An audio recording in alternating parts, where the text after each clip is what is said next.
Bwana, nipo na Mr. Kobelo hapa kuzungumza yale yanayoendelea hivi sasa mtandaoni. Mambo ni mengi kweli kweli. Kila mtu anashangaa, mtandao umechafuka. Hii yote ni sababu Wema Sepetu ameweza kuzua taharuki Tanzania nzima baada ya kutangaza kifo cha mnyama ambaye alikuwa akikaa naye, mwenyewe alikuwa anamwita mtoto wake. Lakini cha ajabu ni kwamba namna ambavyo wasanii wakubwa kabisa ambao ni kioo cha jamii, namna walivyoreact huo msiba. Nipo na Mr. Kobelo atakuja kutuambia sababu na yeye amelipokeaje, kwa nini wasanii wakubwa ambao tunawategemea na wameweza kulionyesha jambo hilo kuonekana kwa ukubwa sana ambalo si sahihi. Kobelo, uko vizuri? Niko poa kabisa. Mambo yanaendaje? Safi kabisa, tunamshukuru Mwenyezi Mungu. Kinachoendelea hivi sasa kwa kwako umekipokeaje kama mwanaharakati wa hapa Tanzania? Kitu ambacho kinaendelea sasa hivi kwa wasanii wetu wa Bongo Movie, kusema kweli kinaumiza sana na kinasikitisha sana, kwa sababu kuna wasanii wengi ambao tumeona maarufu wameenda kwenye msiba wamba wa Wema Sepetu ambaye anaitwa Manu. Anaitwa Nunu. Anaitwa Nunu anaitwa Nunu. Sasa huyo Nunu, wasanii wengi, kuna wasanii wengi wameenda sana kwenye ule msiba, lakini ukiangalia wasanii walioenda pale hawakuweza kwenda kwa msiba wa mwanamuziki ambaye anaitwa Spark aliyekufa.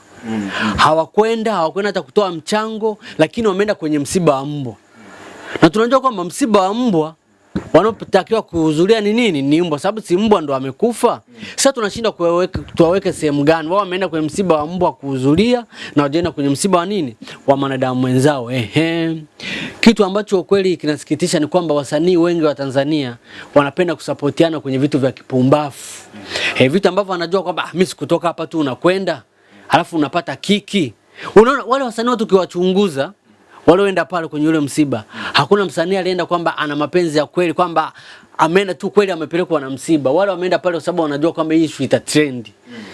Kwa kuna baadhi hao wasanii walikuwa hata washasaulika kwa kama waende pale, sababu wanajua kama ni kitu cha ajabu ambacho wanachokifanya. Kwa sababu mbwa ambaye amekufa, mbwa hamwezi mkafanyia kitu kama kile. Unaona kwa sababu kuna wasanii wengi wamekufa hii wiki. Lakini ukiangalia hata msiba wa Spark, wasanii wachache waliohudhuria. Wamehudhuria wasanii wachache sana, lakini kwenye msiba wa mbwa wameenda wasanii wengi, kwa sababu wameona pale tukienda pale labda tutaonekana, vyombo vya habari vitatumilika, afu ni kitu cha tofauti hiki, tutakuwa na kiki, tutatrendi, na pale labda kuna vinywaji, kuna nini. Yaani kusema kweli wasanii wetu tunashindwa kuwaelewa kwa nini hawaga wasupport vitu vya maana. Spark kafa.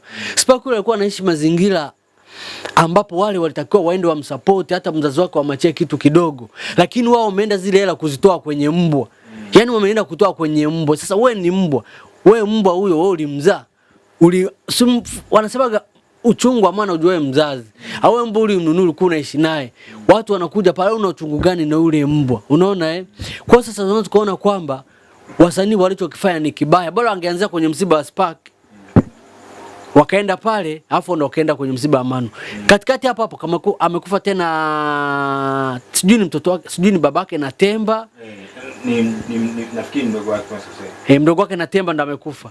Wale wasanii wajaonekana kwenye msiba, hilo wameonekana kwenye msiba wa mbwa. Sasa unaweza kujiuliza kweli hao wanatumia akili au wanatumia nini? Kwa sababu msiba wa mwanadamu mwenzako ambaye amekufa, mwanadamu wa ukweli, ambaye ni msanii maarufu anajulikana, mdogo wake kafa, mmeshindwa kwenda, lakini mmeenda kwenye msiba wa nini? Wa mbwa ambaye amekufa. Sasa lakini kuna baadhi ya wasanii wakubwa ambao tumewasikia kama Steve Nyerere, tumeona kina Mboto, wameanza kusema kwamba huu ni msiba. Hata Juma Lokole pia akasema huu ni msiba ambao unawahusu wa Tanzania wote, kwamba alikuwa ni kipenzi cha Tanzania wote. Pengine hii ilitakiwa kuli wahusishe wa Tanzania wote, kusema wa Tanzania wote wanahusika katika msiba huu. Hii sio kwamba ni kosa kubwa ambalo mlifanya. Hakuna Mtanzania anahusika kwenye ule msiba wa mbwa. Kwanza mbwa mwenyewe mimi nimemfahamu tu baada ya kufa. Unaona Alafu mambo haya ya mbwa haya kama hivi kusema wewe unakuwa na mbwa ni utamaduni wa kizungu. Ushanielewa Haya mambo ya kuiga mambo kutoka nje afu tunaleta kwetu huku, ndio tunajikuta tunafanya vitu ambavyo hatutambui. Hakuna mtu ambaye ameumia na huu msiba wa mbwa.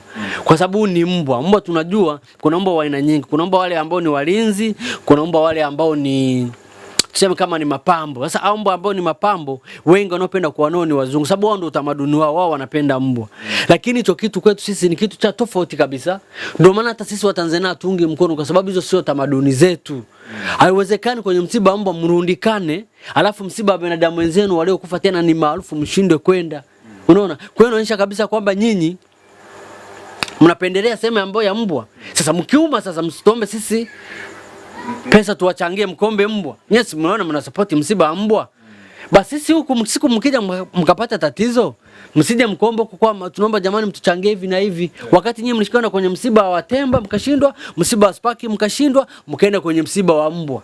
Na watu wana mahitaji hospitalini, wanakosa hela za kutibiwa mpaka wanakufa kwa sababu hawana mtu wa kuwasaidia. Pengine wangeweza kwenda kuwasaidia. Ndio, sasa zile walizotoa msibani rambi eti mbwa kafa, atakaye zitumia ni nani? Sababu rambi tunajua zachukuliwa na ndugu. Sasa yule mbwa ndugu yake ni nani? Sema ndugu yake ni nani? Mamake mzazi ni nani? Chanzo cha mbwa ajikufa na jifungua sijui. Hii ni kwamba wasanii wa Tanzania wamekosa kitu cha kufanya, labda watu wendi mtandaoni. Wasanii wa Tanzania wamekosa kitu cha kufanya. Yaani ile walioenda wote pale, nakwambia ukweli. Hakuna aliyeenda alisema kwamba nimeguswa nende kwenye msiba. Walienda tu kwa sababu wanajua tukienda hapa tutatrend, kwa sababu kitu cha tofauti, kitu ambacho akijazoeleka hapa Tanzania. Kwa hiyo waliamua kwenda pale ili waweze kutrend, waende na trend hiyo kwamba wameenda kwenye msiba wa mbwa. Lakini pale kulikuwa kuna cha msiba wala nini. Yaani pale walifanya tu ili waweze kutrend. Basi ila sio kwamba ni uchungu kutoka moyoni, kwa sababu kama ni msiba wa mbwa, ule msiba wa mbwa hakuna Mtanzania ambaye aliumia kuhusu ule msiba. Ushaelewa eh? Hii inaweza ikatufanya bado tuendelee kuonekana wasanii wa Tanzania waonekane kwamba ni wajinga kama ambavyo wanavyosema wa Kenya kwamba wasanii wa Tanzania wanapenda vitu vya kijinga jinga. Hiyo inaongeza kabisa kuonekana kwamba wasanii wa Tanzania watumie akili. Yaani akili zao, yani akili zao hazifanyi kazi, zinafanya kazi kwenye vitu vya kipumbafu. Kwa sababu tuna wasanii wengi Marekani, tuseme hao ndio utamaduni wao, sasa kule wanapenda sana mbwa. Sisi huku tunaiga. Tuna mbwa za wasanii kule wanakufa. Unajua kusikia mtu anaita amezika mbwa, ameanzisha matanga, mbwa wake amekufa. Unaona eh? Sasa niambie, ule mbwa alimnunulia jeneza, wakamzika, hivi mazishi yalionyeshwa. Sasa mbwa amekufa, tunategemea sasa na 40. Sasa ili tuwaamini wafanye na 40 ya mbwa. Mbwa akishakufa akimaliza siku 40, wafanye na 40 ya mbwa, waite watu waende wale na watuonyeshe kaburi ambapo wamemzika na jeneza ambalo wamemzika. Sababu si msiba. Waende pia kama ni kwa huyo mbwa ni Muislamu au ni Mkristo, wampeleke kanisani aombewe azikwe, au msikitini aombewe azikwe, ili sasa msiba kamili ufanyeje ukamilike. Sasa pengine katika hili Wema Sepetu anapaswa kuomba msamaha kwa Tanzania.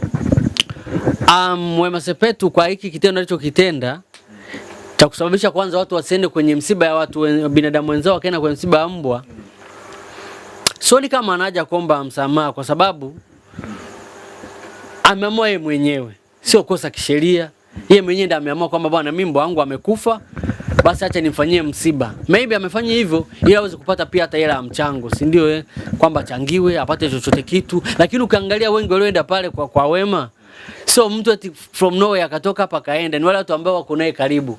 Kama kina Petimani, akina hao kama kina Juma Lokole. Yaani wale wanafiki ndio wameenda pale ambao wanapenda kutrendi. Sijui unanielewa?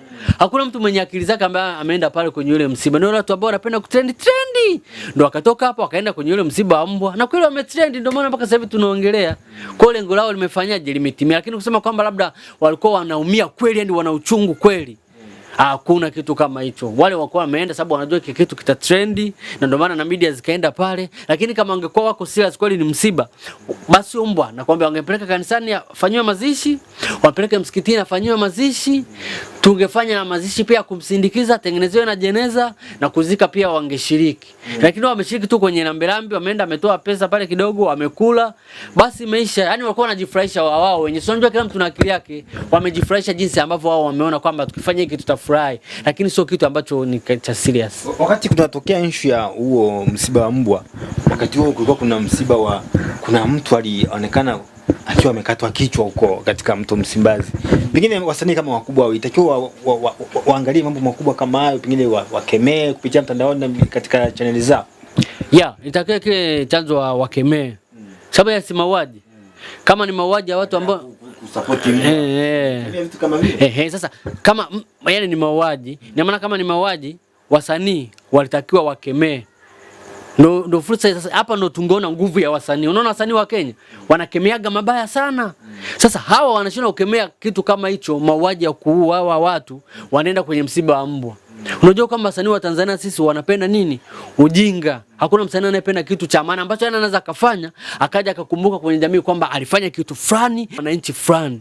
Hakuna. Wao wanafanya vitu vile ambavyo vinawanufaisha wao wenyewe. Kama msiba wa mbwa umewanufaisha wao wenyewe, sababu walikuwa wanataka kiki na kweli kiki wamefanyaje? Wamepata.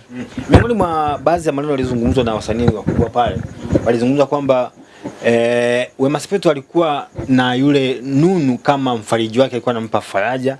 Lakini anasema Mungu ameweza kumfanyia njia mali pasipo njia, kwamba huyu amekufa lakini kuna ambaye anakuja atampa faraja zaidi kuliko hata yule mbwa. Anasema sasa hivi ana mimba. Ni kweli Wema Sepetu ana mimba?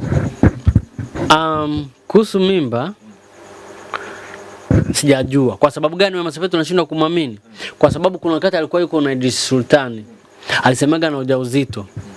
Aliposema ana ujauzito, hatukuona ujauzito. Ushaelewa Lakini iko hivi, kama mwanamke ameshindwa kubeba ujauzito kupitia njia ya kawaida, kuna njia nyingine sasa hiyo ambayo inatumiwa pesa. Kwamba mwanaume anaenda anachukua mbegu zake, afu mwanamke anaingizwa zile mbegu zake kutumia mashine. Ushaelewa Kwa kuna hiyo njia pia. Kwa sasa kama ana ujauzito kweli, hiyo njia ndio itakuwa imetumika. Sio kwamba amebeba mimba katika uwezo wa kawaida, kwa sababu ishashindikana toka zamani.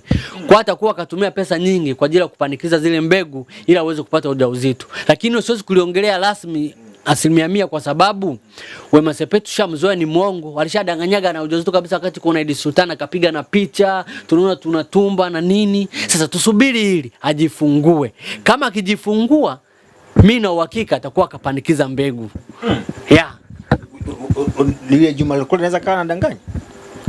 Sasa Juma Lokole si mtu wa karibu na nini na Wema. Ni wale ni marafiki, ni mashoga.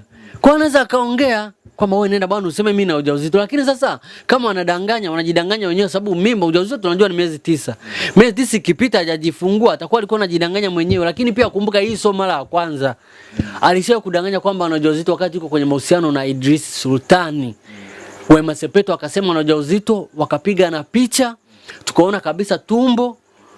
Kwa hiyo hatushangai. Hapa Watanzania watakuja kuamini baada ya kujifungua. Lakini nasema 100% kwamba endapo Wema Sepetu atakuwa amejifungua mtoto, yule mtoto hajapatikana katika njia za kawaida ambazo mwanamke na mwanaume wanajamiana.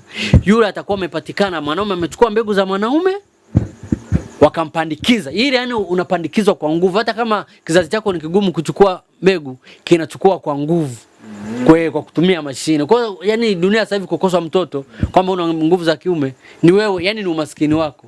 Ukiwa una hela unatumia pesa.